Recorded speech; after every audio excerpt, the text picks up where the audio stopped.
This boot and I have a connection.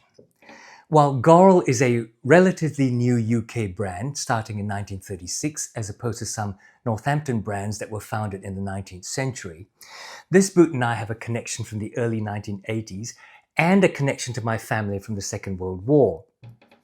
Intrigued? Keep watching.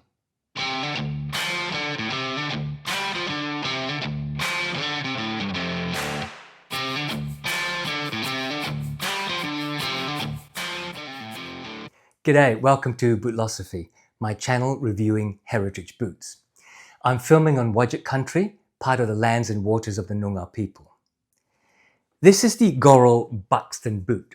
It's a relatively new model in Goral's catalogue, and I want to thank Katie from Goral, who's been trying to get me this boot for the last 6 months, and who met with all sorts of production delays, materials delays, and just about everything else. Yes, these were given to me for the review, but under the usual no condition conditions. This review is my open and honest take on these boots. When Katie approached me, I chose this Buxton model because it's made for Goral by William Lennon, a UK manufacturer known for their work in heritage and old-style military boots. I chose the Buxton because I have a connection to William Lennon and to this type of boot. First, I remember when I was 6 or 7, probably in the 1960s, cleaning and polishing an old pair of British Army boots worn by my father in World War II. By that time, some 20 plus years after he wore them in battle, they were already cracking and degrading, but they still had a William Lennon stamp inside the boot, and I cleaned them and polished them like they were new. The second connection is a much more personal story. In the late 1970s, I went to university in the UK. But not being able to afford the full foreign student fees, I left partway through my first year and transferred my credits to a diploma course. I did it because it was cheaper. It meant I could finish my chartered accountant's articles or internship in 4 years rather than the university entry 6. The salary was a laugh. I earned just enough to pay my rent and public transport fees, so I had to work extra jobs. I worked weekend mornings at a department store, I worked Thursday nights at a local garage keeping their books, and I worked as a builder's roustabout, that's a builder's labourer, for a builder who had contracts building what was the start of Docklands in East London. I worked Friday, Saturday and Sunday nights because his building work had 2 shifts over a 15-hour schedule. My boss was a brusque but kindly man, and when I kept turning up in Adidas ROM sneakers, he told me off and then he gave me a pair of his old work boots. And guess what? They were a pair of William Lennon work boots. So me and these boots are reunited. The aesthetics of the Buxton boots are those of an old-fashioned English work boot. Not that different in looks from those worn by workers, miners and Irish navvies during the Industrial Revolution, building canals and railroads. From that time, this type of boot hasn't changed much, and you can see it as a forefather of English and Canadian army boots from both the First and Second World Wars. Some say American work boots, those that look like, say, the Iron Ranger, were in fact designed by Irish immigrants who made copies of the boots they used to wear until it became the design trend for work boots in the United States. It is a 6-inch style derby boot, plain toe with a bulbous and roomy toe box, and quite a sprung toe. The pattern is really simple: vamp, quarters, and a single piece backstay that loops into a pull loop at the top. The super thick leather sole arrangement, which I'll go into detail later, and the sprung toe gives it the impression of being always ready for hard knocks, like it's leaning into the hard work. This one is in Horween's natural Chromexcel, but it also comes in forest green, dark brown, and black Chromexcel as well. Now, for newbies to heritage boots, Horween is a generational tannery based in Chicago, and one of their iconic products is Chromexcel.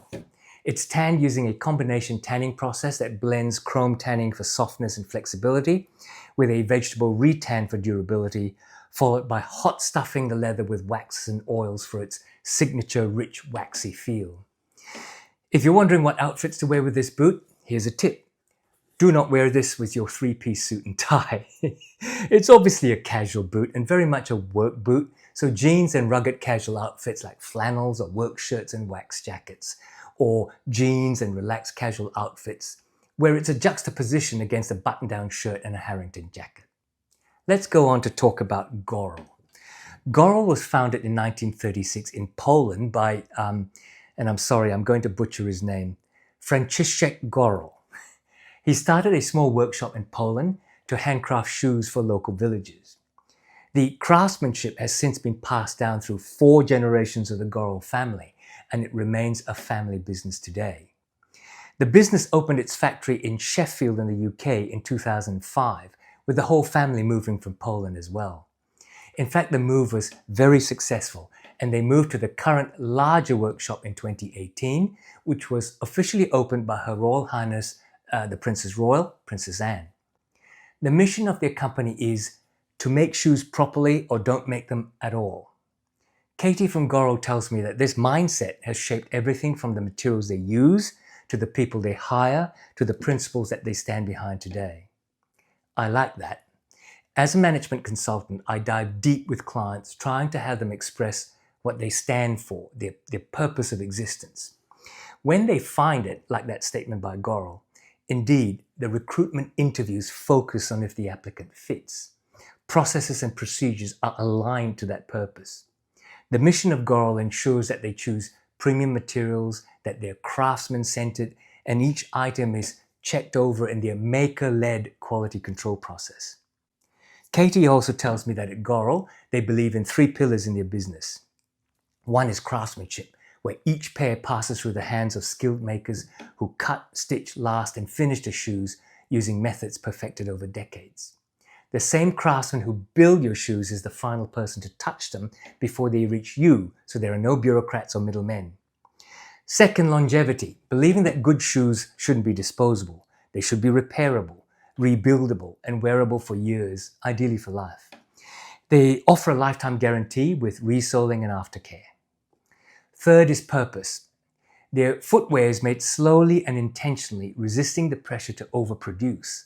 That's why they are made to order in small batches, allowing the team to really oversee quality control and create a genuine connection between the maker and the wearer.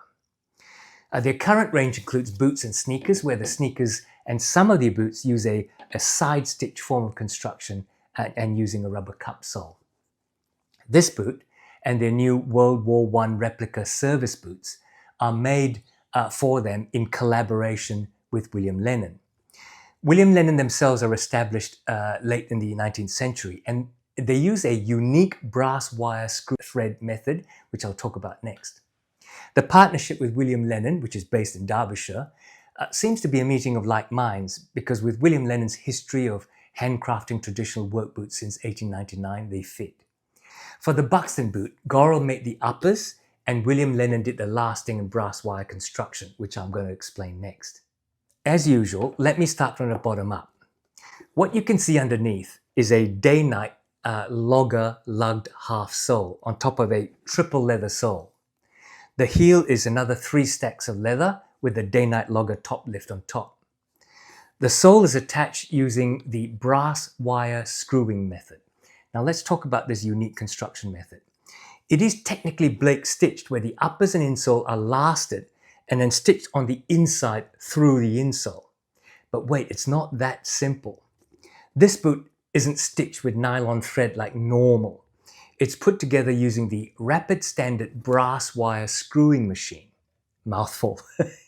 The machine holds a threaded spool of brass wire, which is fed through to the foot of the stitcher. The brass wire is actually threaded, so the threaded brass wire is punched through the midsole, insole, and uppers construction in an action that screws the wire through rather than just punching it through like a nail gun. The machine has a known depth set beforehand, so after it sort of screw punches the brass wire through, the machine automatically cuts off the brass wire at just the right depth. The brass wires screw punch through one spot at a time, placed at the right spot by hand, and not like some sort of automatic nail gun shooting the wire through continually. You have to be very precise in placement of each brass wire placing. You can see the cut-off ends here, for example, in the exposed leather sole in a very measured pace. Even though it's technically a Blake stitch, there is far less water ingress than a nylon threaded Blake stitching machine because the screws create a threaded hole and the leather closes in around the threaded wire in a way that creates a tight seal. There are only 4 brass wire stitching machines left in the world. Ian Harold Boots from Melbourne used to have one, but when they moved production to Vietnam, I'm not quite sure what happened, and I suspect they scrapped their machine. Of the remaining 4, 3 are at William Lennon, and 1 is in New Zealand owned by Neville Brunker. Don't worry, I've already got it in train. I'm going to order a boot from him and I'll bring it to you soon. Now, just taking a step back to look at the triple leather soles.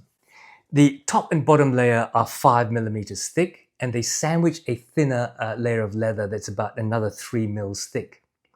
Before the brass wire screwing machine does its bit, the 3 pieces of leather are bonded together and then stitched blind upside down before being pressed in a sole press machine into the sole shape. And then the whole lot is put under the brass wire screwing machine, and then the day-night lugs are glued on and then screwed on, 3 screws at the toe and 4 fixing the heel on.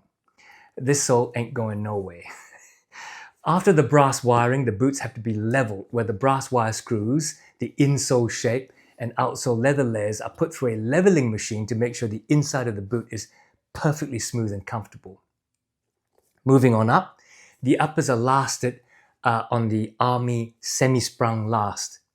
If I didn't mention before, the leather pattern is clicked and stitched together by Goral, and then the half-completed uppers are sent to William Lennon, who then last the uppers and put the sole on. Goral uses a Puritan stitch machine, which I often call a pilgrim stitch machine, confusing myself with images of Plymouth Rock. But if you're familiar with Red Wing, for example, you will know this machine, and it stitches multiple threads at once, dragging them through a vat of wax rather than passing through one stitch and then coming back over and over again. The triple stitch at the quarters, for instance, is stitched all at once with 3 needles. In the lasting, they insert a cork filler and a wooden shank for springy arch support, and insert the polycarbonate heel counter. The toe puff is reinforced polycarbonate. The leather is from Horween in Chicago in the United States and is their famous combination tan Chromexcel, steeped full of oils and waxes. This one is the natural, with lots of oils and waxes but no dyes, giving it a strong pull-up.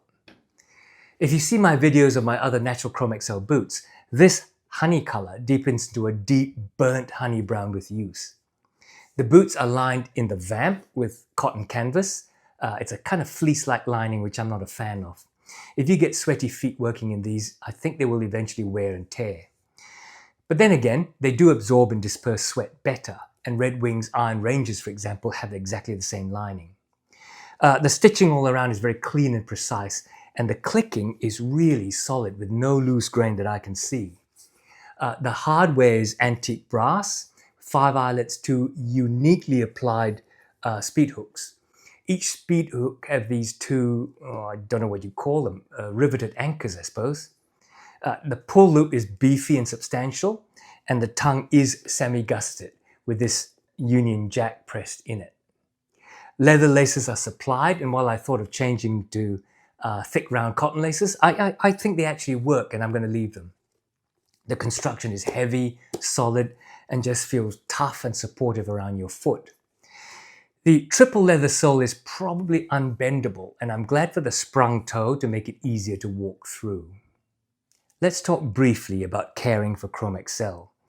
I'll be brief because you can go to any of my earlier reviews of Chromexcel boots, say the Oak Street Bootmakers trench boots, where I am much more detailed. Caring starts with keeping these clean. Being the type of boot they are, you will probably be wearing these through mud at some stage, and maybe if you're in the Northern Hemisphere, through snow. They'll take it. But clean them after each use through the squishy stuff. Use a damp cloth, maybe saddle soap if it needs it. Dry them naturally and then brush them off to keep dry dirt and dust off. To condition, my go-to for Chromexcel is Venetian shoe cream. But if they're particularly dry, try liquid neatsfoot oil, not mink oil, which will darken the leather. You can then polish them with boot cream and or boot wax, but personally I stop after conditioning just to allow the leather to patina naturally. As for sizing, Goral uses the UK sizing convention, which is one number down from the US convention, and they are true to size. I'm a US 8.5 in D width, but in most US boots, they make the boots big, so I take an 8D. So taking one number down in my true size, I'm a UK 7.5. Unfortunately, Goral don't have half sizes, so being faced with going up to an 8 or down to a 7, I opted for the 8. When they arrived, I was apprehensive because on the box it said they were 8 wide, but it fitted really well. It is a little long, just a tad over my preferred thumb's width at the toe, but laced up it feels fine. The width is fine, really good actually. There is no heel slip to note of, there's a little bit. And in a boot that hasn't been properly broken in yet, that's not bad. The waist does seem to snug up, so being a wide hasn't been a problem. Certainly there's plenty of room in the bump toe to wiggle my toes. So in summary, I'd stay true to size, and if you have to, round up, not down. In terms of comfort, well, it's new, meaning it feels hard under my feet. My feet haven't had the opportunity to really kind of make their impression on the insole. They're not uncomfortable, they're just very firm underfoot. A thick pair of socks helps with the fit, and also a good thick pair of socks gives a little cushioning underneath. I'm tempted to put in a thin foam removable insole to help with initial comfort, but I've decided to break them in properly. I'm looking forward to taking them hiking after a slow break-in at home and to get them really flexing under my feet. I think they will be better then. I am glad of that sprung toe. It really helps the walking gait because I tell you, these triple soles ain't doing much flexing. And honestly, I'm not sure they'll do much even after break-in. So that rolling walk, which is similar to my new Parkhurst Allegheny, you like that? Allegheny. My subscribers will get the joke. Anyway, Goral Buxton, all-round feel like my Nick's Overlander. Solid, protective, supportive, feels really important without any pressure anywhere. When you put these on, you genuinely feel bulletproof. In the zombie apocalypse, let the zombies beware. 2 thumbs up. This is an amazing boot to review, you know. Not only does it have a unique construction, the style of boot has a personal and family connection with me. The fit is actually perfect for a work boot or a heavy hiking boot. And it's heavy.